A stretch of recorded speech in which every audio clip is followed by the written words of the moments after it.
आज का हमारा लेक्चर जो है वो है कैपेसिटेंस ऑफ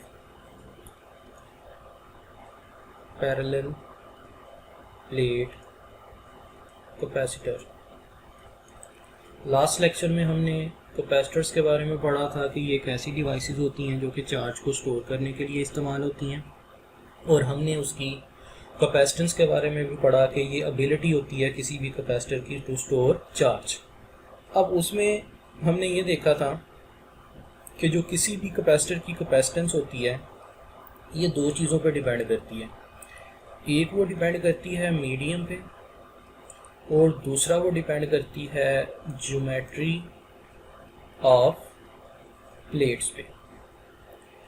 तो आज के लेक्चर में हम यही देखेंगे कि किसी भी पैरेलल प्लेट की कैपेसिटेंस जो है वो किस फार्मूला के ज़रिए कैलकुलेट की जा सकती है, और साथ साथ हम ये भी देखेंगे कि वो कैसे इन दोनों चीज़ों के ऊपर डिपेंड करती है। यानी कि वो मीडियम का इफेक्ट भी देखेंगे कि अगर हम मीडियम को चेंज करते हैं तो उससे कैपेसिटेंस पे क्या असर पड़ेगा, और साथ साथ हम ये भी देखेंगे कि अगर हम प्लेट्स की ज्योमेट्री को चेंज करते हैं, मतलब अगर हम प्लेट्स की लेंथ विड्थ वगैरह को चेंज करते हैं तो उससे कैपेसिटर की कैपेसिटेंस के ऊपर क्या असर पड़ेगा।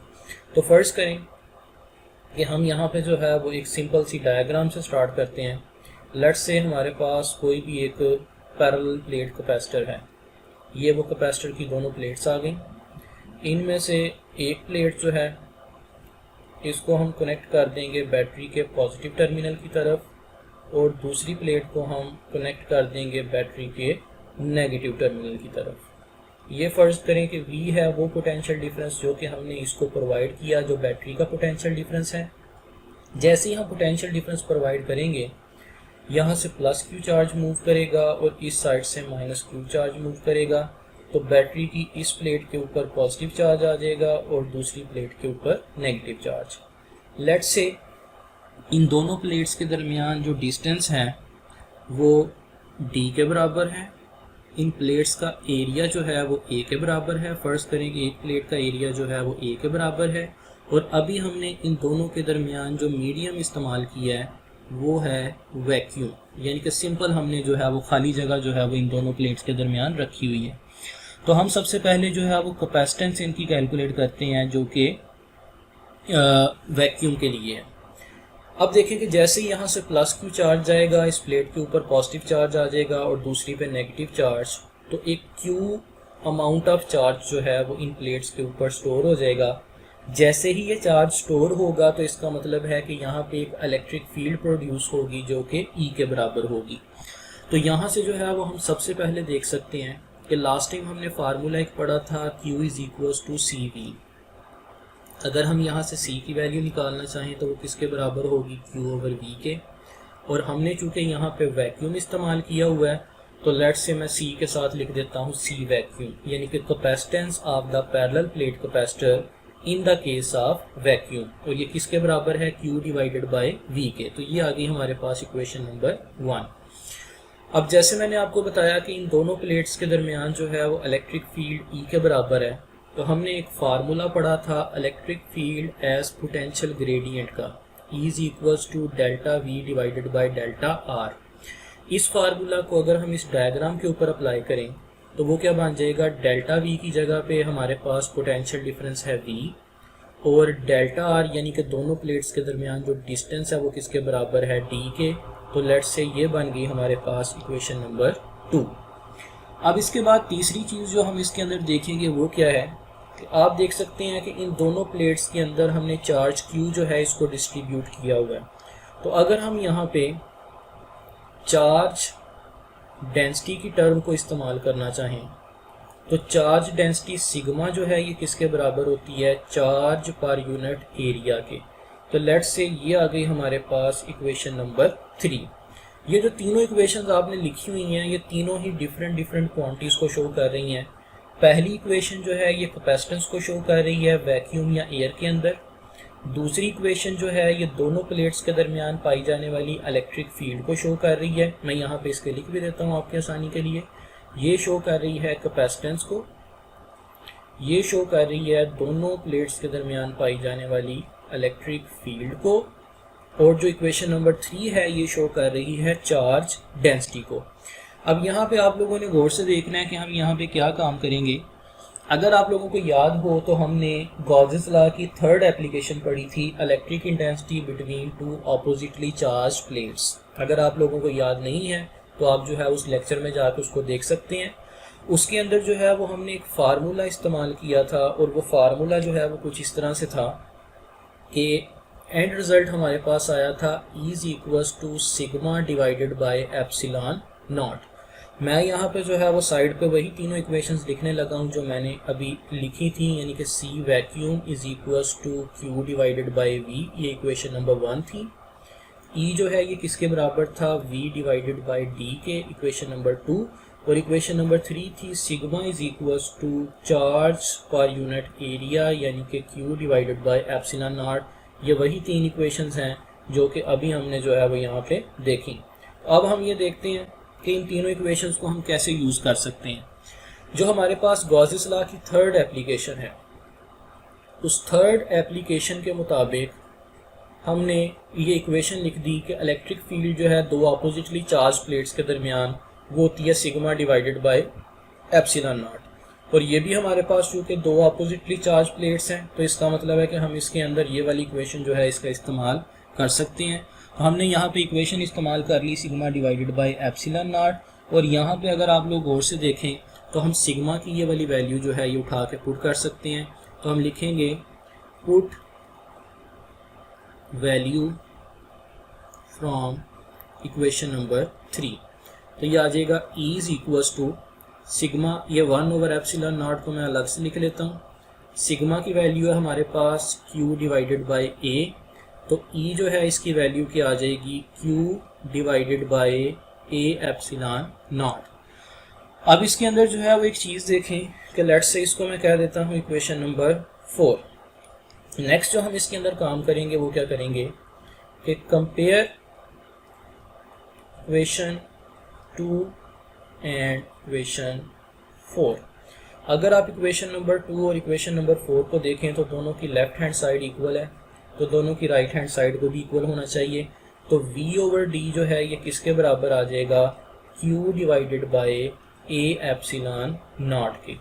अब ये जो हमारे पास इक्वेशन आ रही है V over D is equals to Q divided by A epsilon naught, इसको अगर मैं फ़र्ज़ करें कि रीअरेंज करूं तो वो कैसे कर सकते हैं।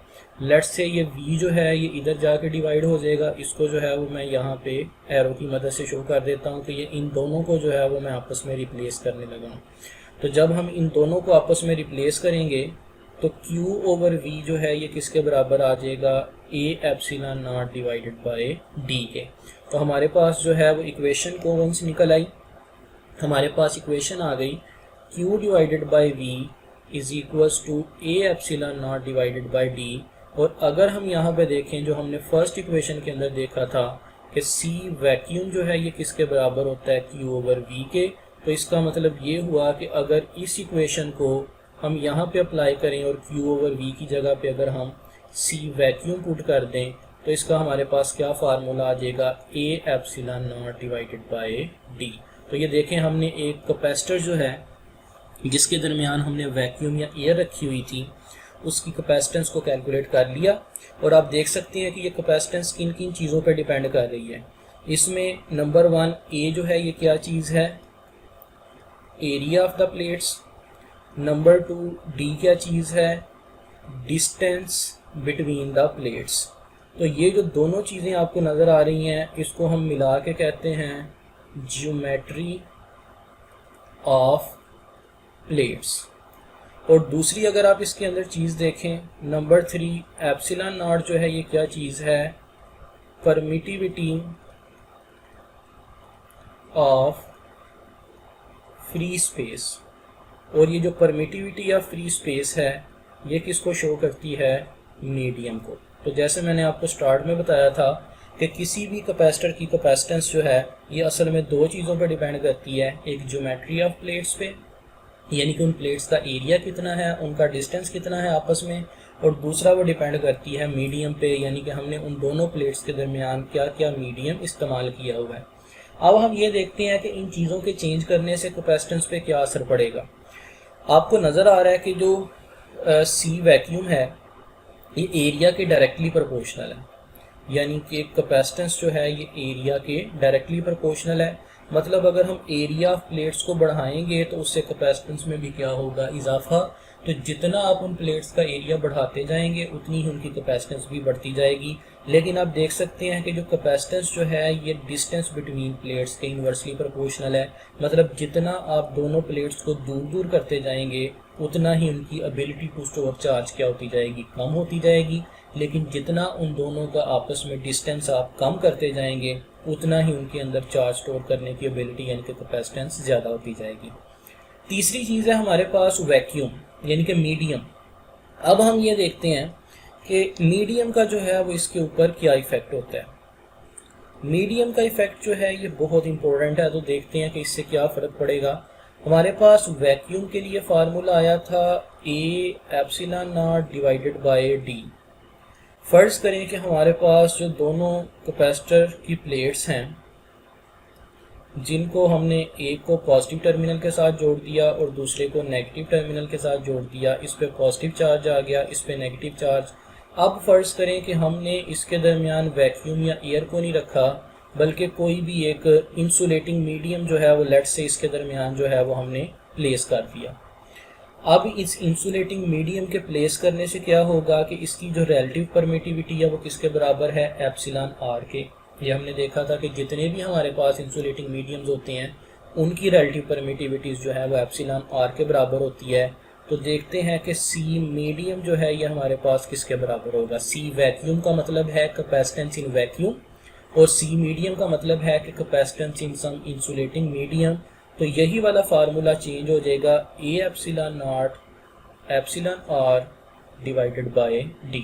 तो आप लोग क्लियरली देख सकते हैं कि यहाँ पे हमारे पास जो है वो एक और कांस्टेंट का इजाफा हो गया जो कि है रिलेटिव परमिटिविटी। और हमने ये पढ़ा हुआ है कि जितने भी इंसुलेटर्स होते हैं उन तमाम के लिए रिलेटिव परमिटिविटी हमेशा ग्रेटर दैन 1 होती है। तो इसका मतलब ये हुआ कि अगर रिलेटिव परमिटिविटी जो है ये ग्रेटर दैन 1 होती है तो इसके ऐड करने से क्या होगा कि ये पूरे का पूरा डिनोमिनेटर जो है इसमें इजाफा होगा।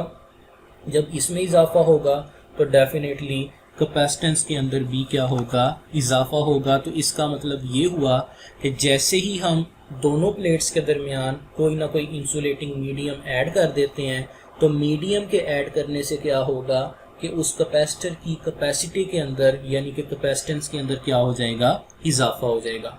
अब यहाँ पे हमारे पास जो दो इक्वेशंस हमें नज़र आ रही हैं, लेट्स से इसको हम इक्वेशन नंबर ए कह देते हैं, इसको इक्वेशन नंबर बी कह देते हैं। इक्वेशन नंबर ए है वैक्यूम के लिए और इक्वेशन नंबर बी है मीडियम के लिए। अगर फ़र्ज़ करें कि मैं इन दोनों इक्वेशंस को आपस में डिवाइड करता हूँ यानी कि divide equation b by a, तो क्या होगा, c medium divided by C vacuum. Left hand side को लेफ्ट हैंड से डिवाइड करेंगे और इसी तरह से राइट हैंड साइड को राइट हैंड में। A epsilon naught epsilon are divided by d divided by a epsilon naught divided by d. D d से कैंसिल हो गया, ए से, एप्सिलॉन नॉट से, तो ये किसके बराबर आ जाएगा, एप्सिलॉन आर के। तो इसका मतलब ये हुआ कि हमारे पास इसका जो फाइनल फार्मूला है वो कुछ इस तरह से आया कि एप्सिलॉन आर किसके बराबर है, c medium divided by C vacuum के। यानी कि अगर हम किसी भी कैपेसिटर की वो कैपेसिटेंस जो कि किसी मीडियम के अंदर है डिवाइडेड बाय कैपेसिटर की वो कैपेसिटेंस जो कि वैक्यूम के अंदर है, इन दोनों को डिवाइड कर दें तो वो एक कांस्टेंट के बराबर होती है और उस कांस्टेंट को हम नाम देते हैं डाइलेक्ट्रिक कांस्टेंट का। यानी कि ये जो एप्सिलॉन आर है इसका नाम क्या होगा, डाइलेक्ट्रिक कांस्टेंट। और इस डाइलेक्ट्रिक कांस्टेंट की हम डेफिनेशन जो है वो कैसे कर सकते हैं, इसको हम डिफाइन करेंगे कि द रेशो ऑफ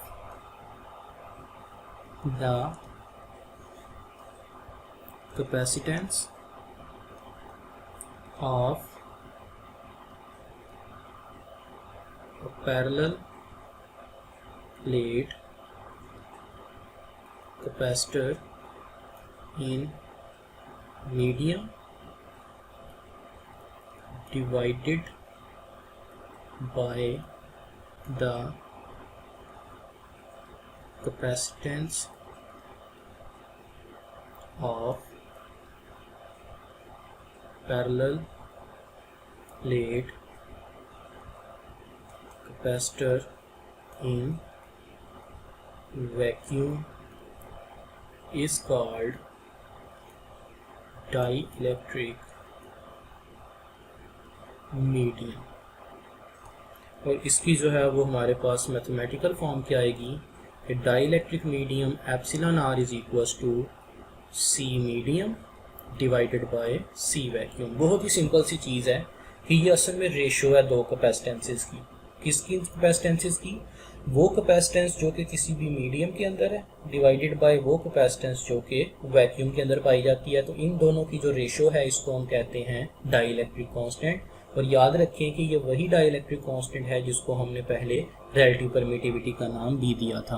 तो ये थे जी आपके पास capacitance of the parallel plate capacitor, और आपने देखा कि वो किन किन चीज़ों पे और कैसे कैसे डिपेंड करती है।